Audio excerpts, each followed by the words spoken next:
Good afternoon, Rhode Island Republicans. What kind of day did you just have? Oh my. Well, before I get to you guys, just hold on a second. Thanks to everybody for all the hits. New people coming to the blog, doing things. Weird day yesterday. I had a whole bunch of people, more than ever, individual viewers, but they only looked at one thing. That was different. And yeah, soon I'll be able to monetize the blog and we can do this as a studio instead of in here. The weird disco lighting. Now back to the Rhode Island Republicans. Roger Stone gets arrested. Elise Stefanik joins the Looney Tune crowd. Jim Jordan is more unhinged than ever. Devin Nunes is got naked pictures of the president in his head.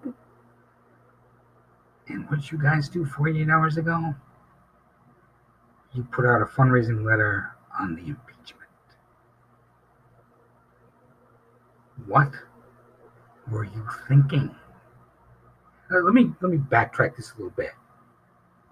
How many of you are evangelicals? There's like three of you, right? The whole party. Never mind those that are elected. There's like almost none of you. In fact, there's probably more Catholics doing pro-life stuff in the Democratic Party than you got in the Republican Party. Well, that's a reason not to be with Trump. How many of you are really white nationalists? Oh, there's a couple. We know you are. But it's not many of you. It's not a lot. So why buy into that? How many of you are conspiracy theorists? No, not many. Yeah, Trump attracts a few, but what do they do for the party? How do they help? Especially here in Rhode Island, where you got, I don't know, 9 seats in the House, or whatever it is. You see the point? You can have 9 seats with Trump or 9 seats without Trump. Do you really want every single one of your folks running for office next year to have to answer the question, so is it okay if the president goes and gets outside help to an election? Do you really want to answer that? No. No. You want to be free of that.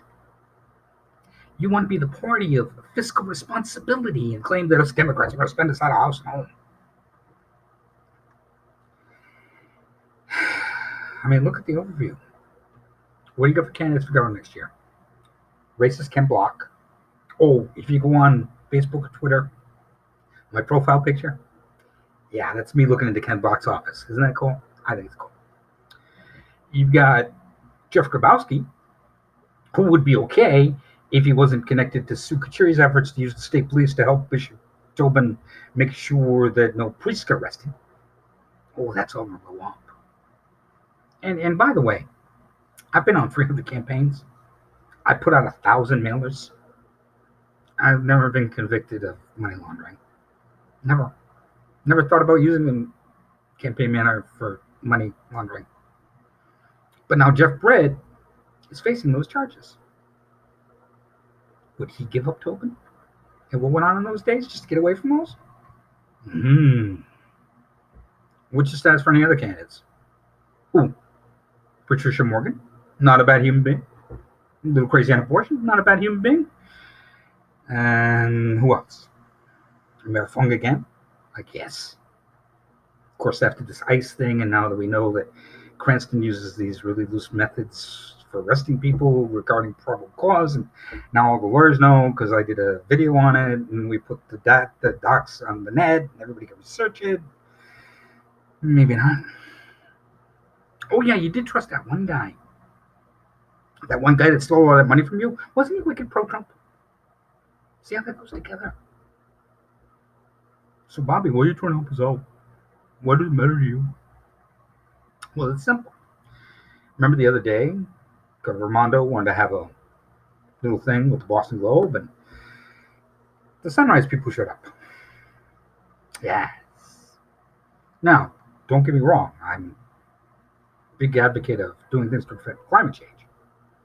But the Green New Deal isn't quite soup yet. And some of my friends on the left will be critical of that, but we need to keep working with it and not just get into it. You might have heard about the fight between our chairman and women in the party. We got a pro-life guy as speaker. We got a pro-life, because a former pro-life speaker is speaker. We got a pro-life guy as Senate president. That's not making us happy. We got these Justice Democrats, who, if they ever come to power, will spend us out of house and home. That's not good. So we need you as a viable alternative. That's how it works. If we don't have you as a viable alternative, all kinds of stupidity could happen.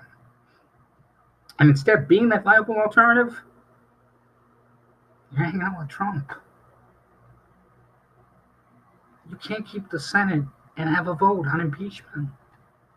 So the Senate's going to say, we're not taking a vote, Trump, get out of here, or we'll do worse. And there'll be a deal. Come on now. We need to be better than this. I mean, look what I put the poor people in Cranston through because of that ICE thing. Okay, so Fong, excuse me, Fong wanted to be this 2018 guy, to be all close to Trump and bring all the freaks to the party. So he tells his police force, hey, if you ever get a chance, call ICE. Look what's going on now. This poor solicitor running around grabbing his grant applications for me. Yeah, I've already got Boroville's, I've already got Situates, and so on, for instance. His poor assistant city clerks go listen to me on the phone. And every time Trump screws up, we do something to phone. I go back and look at old campaign initiatives, mess with them somehow. Gotta go through his grant applications, mess with those. And for what? Because he called ICE, because he wanted to be close to Trump. I'm telling you, being close to Trump isn't worth it. He's on the way out. It only makes you look stupid. And you're not being that alternative that we need. So, as you're watching the disco lights going on off in the background, think about what life would be like if you were the first state party, the first group of Republicans to say, you know what? We see where the Titanic's headed. We're getting in the rowboats now because we realize this was a mistake. It's not going to be a Trump election in 2020. The best he can do is lose by 11 points and hopefully somehow hold on to the Electoral College and then we have a civil war. Oh, that'll be great. That's where that goes. You get to stand up and say, you know what? We're done with this. We're done with kids in cages. We're done with environmental regulations that don't exist because you rule out science. We're done with what they did in Ohio when they decided that you could be wrong provided you're trying to make a religious point if you're a student. Do you want to be part of that? Or do you want to move the Republican Party somewhere else where you stand up and say, hey, look, we're into fiscal responsibility and making sure the free market runs the right way so we can do what we need to do? No. It's time to put aside. Today was a clear example that it's almost done. So, my friends, I hope you take this message to heart. Think about the idea that you could be the first, and you would be respected for being the first. And all you have to do is say, you know what? This state Republican Party isn't into the Trump circus anymore. Thanks a lot, and have a great weekend.